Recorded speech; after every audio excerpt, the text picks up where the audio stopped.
यानी आप हिंदू राष्ट्र चाहते हैं? देखिए, हिंदू राष्ट्र तो है ही, चाहते क्या है? क्या किसके बाप की किसकी बाप होती है? ये तो हिंदुस्तान है ही, ये तो ईश्वरवादी सनातन क्षेत्र है, ये किसी के बाप की बाप होती नहीं है। ये भारत भूमि है, आर्यावर्त क्षेत्र है, ये हिंदुस्तान सनातनियों का है। भारतवर्ष में पंडोकर धाम के अलावा उसके पहले कोई भी पर्चा नहीं लिखता था और ना कभी किसी ने लिखा। यदि भारतवर्ष में किसी के पास पुराना पर्चा हो जिसने लिख के दिया हो और उसके पास वीडियो हो, आप कोई नाम लिख दे आज की तारीख में पुराने विवाह में जाके, तो कैसे मानेंगे? पुराने समय की वीडियो में दिखा दे, मैं उसको गुरु बना दूंगा। 2024 में या 2025 में आपकी सारी समस्या खत्म हो जाएगी। हम बीमारी की बात करते हैं, ये संभव है? ऐसा हो सकता है? बिल्कुल है। हमारे यहाँ शास्त्र पुराण है, अनुष्ठान है, पूजन है, यज्ञ है, तप है, जप है, इससे लाभ मिलता है। नाश से रोग हरे सब पीरा, जपत निरंतर हनुमत बलवीरा, ये हनुमान चालीसा की लाइन है और इसका पाठ करने से लाभ मिलता है। भारतीय सनातन को अपनाएं, इसलिए राम राज्य की स्थापना हो, एक कानून, एक नियम, एक संविधान हो। देखिए, लवजात के लिए ये कहूँगा कि लवजात जब रुक पाएगा जब हम अपने बेटा बेटियों को, हमारी माताएं, बहन, बड़े भाई, छोटे भाई एक दूसरे को रोज़ सुनेंगे, समझेंगे, पढ़ेंगे, उनकी बात सुनेंगे और उनको भाईचारे प्यार से बात करेंगे, तो लवजात रुक सकता है। लाइव न्यूज, खबर तो पक्की है। नमस्कार, मैं शंभू कुमार, आप देख रहे हैं लाइव 24 न्यूज। मेरे साथ आज पंडोकर बाबा हैं। मैं इनसे मिलने से पहले मेरे मन में भी कई तरह की भ्रांति थी, कई तरह की वहम थी, लेकिन जब मैं इनके दिव्य दरबार में आज शामिल हुआ तो आज मेरा पूरा भ्रम खत्म हो गया। मेरा जो आस्था के प्रति विश्वास तो है ही मेरा, लेकिन जिस तरह से लोग कहते थे कि ये मैजिक है, ये कोई करिश्मा नहीं है, कुछ नहीं है, लेकिन पावर तो है, शक्ति तो है, आस्था में शक्ति है। सबसे पहला सवाल ये बाबा, सबसे पहले आपका स्वागत है। और पहला सवाल ये कि कैसे ये संभव होता है? मतलब ये थोड़ा सा विश्वास से परे लगता है। आपके सभी दर्शकों को, आपके चैनल को, सभी देशवासियों को, आपके बिहार के सभी जनता जनार्दन को, जहाँ तक ये खबर जा रही है, सबको बहुत बहुत साधुवाद, आशीर्वाद। ये सब परमात्मा की कृपा है, श्री पंडोकर सरकार का आशीर्वाद है, हनुमान जी की कृपा है। जहाँ से अनपढ़ भी और पढ़ा लिखा भी परमात्मा को, कितना बड़ा तार्किक क्यों ना हो, कितना बड़ा कुतर्की क्यों ना हो, लेकिन वो पंडोकर सरकार को नमन करता है और कहता है ये वास्तव में कुछ है और परमात्मा को मान करके अपनी दशा सुधार लेता है। ये सब भगवत कृपा का चमत्कार है। भगवत चमत्कार है। क्या ये संभव है कि भगवत की कृपा से और या आस्था में विश्वास करके या भगवान के प्रति अपने आस्था को रख करके किसी बीमारी से छुटकारा पाया जाए? जैसा कि आप आज आपने दिव्य दरबार में किया, आपने कहा कि कई तरह की समस्या को लेकर के आ रहे थे, तो उन्होंने आप उनको डेडलाइन दे दिया कि आपका 2024 में या 2025 में आपकी सारी समस्या खत्म हो जाएगी। हम बीमारी की बात करते हैं, ये संभव है? ऐसा हो सकता है? बिल्कुल है। हमारे यहाँ शास्त्र पुराण है, अनुष्ठान है, पूजन है, यज्ञ है, तप है, जप है, इससे लाभ मिलता है। नाश से रोग हरे सब पीरा, जपत निरंतर हनुमत बलवीरा, यह हनुमान चालीसा की लाइन है और इसका पाठ करने से लाभ मिलता है। संकट कटे मिटे सब पीरा, जो सुमरे हनुमत बलवीरा, ये भी हनुमान चालीसा की लाइन है और इससे भी हज़ार लाखों लोगों को लाभ प्राप्त हुआ है मेरे बताने के अनुसार। शेष जो लोग करते हैं उनके जीवन में संकट नहीं रहता है। और ऐसे हमारे धर्म ग्रंथ में, भारतीय सनातन संस्कृति में एक से एक महाकाव्य, एक से एक महामंत्र हैं, साबर मंत्र हैं, जिनके स्मरण करने से, जप करने से ठीक हो जाता है। ये कोई बहुत अचरज की बात नहीं, ये तो प्रसाद है और उसका प्रैक्टिकल है। मंत्र में ताकत होती है और इष्ट तो बहुत पावरफुल होता है। ठीक है। एक सवाल और है कि जैसे कि आप किसी भी व्यक्ति को, जैसे कि इनको आपने भेजा किसी व्यक्ति को लाने के लिए, जो व्यक्ति आया आपके पर्चा में जो वो बोला, आपके पर्चा में वो सही निकला, तो ये आपके मन में ये भावना कैसे आती है? मतलब कि कैसे आपके दिमाग में आ जाता है और उस चीज़ को आपने नोट का नंबर भी वही लिख दिया, मोबाइल नंबर भी वही लिख दिया, यहाँ तक आप पासवर्ड भी बता देते हैं, तो मन में कैसे आता है ये? अगर कोई आम आदमी करना चाहे तो पॉसिबल है क्या? देखिए, मैं किसी का पासवर्ड नहीं बताता और ना मैं किसी कानून को हाथ में लेता हूँ। एक प्रमाणीकरण के लिए, एक जो अनमन तरंगें होती हैं, तो आज का युवा को संतुष्ट करने के लिए कुछ ना कुछ ऐसी चीज़ देनी पड़ती है जो दिल में लगे और एकदम निकले, हाँ कुछ हुआ।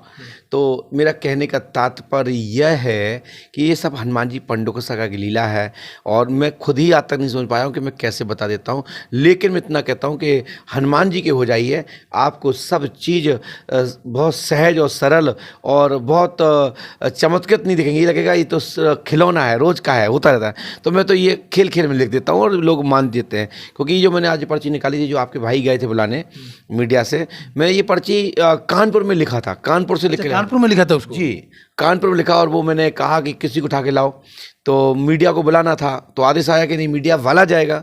तो मैंने एक भैया से कहा जो आपके सामने बैठे हैं, जो आपके कैमरामैन है, तो वो गए, लेके आए और वही आए, उनके बारे में एक एक लाइन लिखी थी। तो ये हमारे शिष्यों के लिए और हमारे लिए कोई अचरज नहीं है। जो सामने लोग देखते हैं उनके लिए चमत्कार हो सकता है, मैं इसको चमत्कार नहीं मानता, ये मुझे अनुभूति होती है, मैं बता देता हूँ। ये ईश्वर की ये पकड़ने की कृपा कहें या शक्ति कहें या कला कहें या कुछ भी कहें, SYZ या ज्ञान कहें, मुझे तरंगे प्राप्त हो जाती है। मैं समझ जाता हूँ कि अमुक व्यक्ति का ये प्रश्न है और ये बीमारी हो, ऐसे ठीक होगी। वेव आपके शरीर में आता है, ये कब से आ रहा है? आप किस उम्र से ये करना शुरू करते हैं? मैं 1992 से गद्दी पे बैठ रहा हूँ, मुझे 32 साल से ज़्यादा हो चुकी है।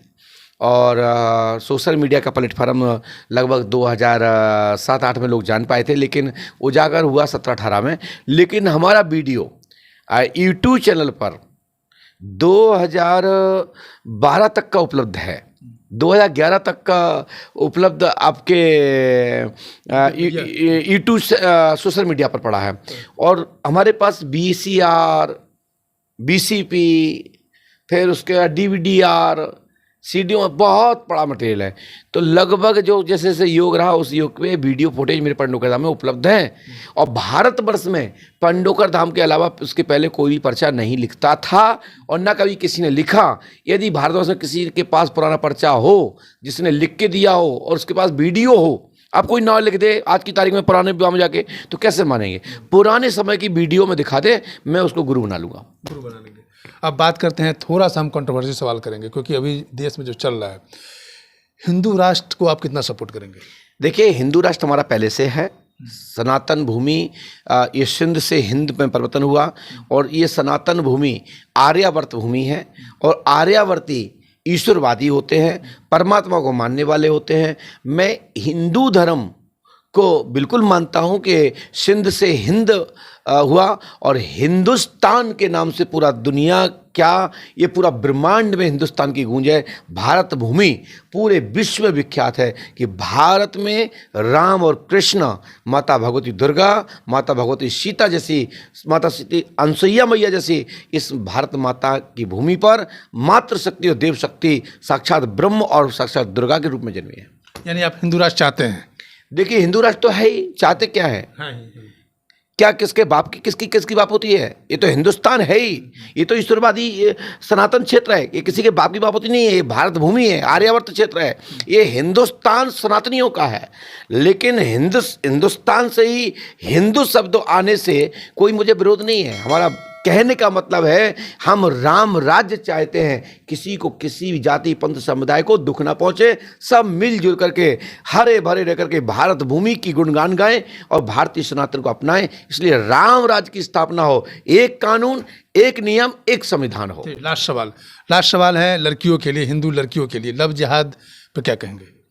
देखिए, लव जिहाद के लिए ये कहूँगा कि लव जिहाद जब रुक पाएगा जब हम अपने बेटा बेटियों को, हमारी माताएं, बहन, बड़े भाई, छोटे भाई एक दूसरे को रोज़ सुनेंगे, समझेंगे, पढ़ेंगे, उनकी बात सुनेंगे और उनको भाईचारे एक प्यार से बात करेंगे, तो लव जिहाद रुक सकता है। शेष अपने बच्चों को डांटेंगे, फटकारेंगे, उनकी बात नहीं सुनेंगे, हर बात पर उनको डांटेंगे, तो निश्चित है बच्चों को इमोशनल प्यार मिलकर लोग उनको लव जिहाद की ओर ले जाते हैं। उससे हमारा सनातन पे अंकुश लग रहा है, दिक्कत आ रही है, परेशानी सनातन को नीचे देखना पड़ रहा है। मैं इतना ही कहूँगा, हर परिवार को अपने बच्चों को, अपनी बहनों को, अपनी बेटियों को अच्छे से सुने, अच्छे से पढ़ें, उनको समझाएं, तो लव जिहाद रुक जाएगा। बस लव जिहाद रुकने का एक ही तरीका है, माँ बाप को, भाई बहन को एक दूसरे का मित्र बनना पड़ेगा। तो ये पंडोकर बाबा हैं।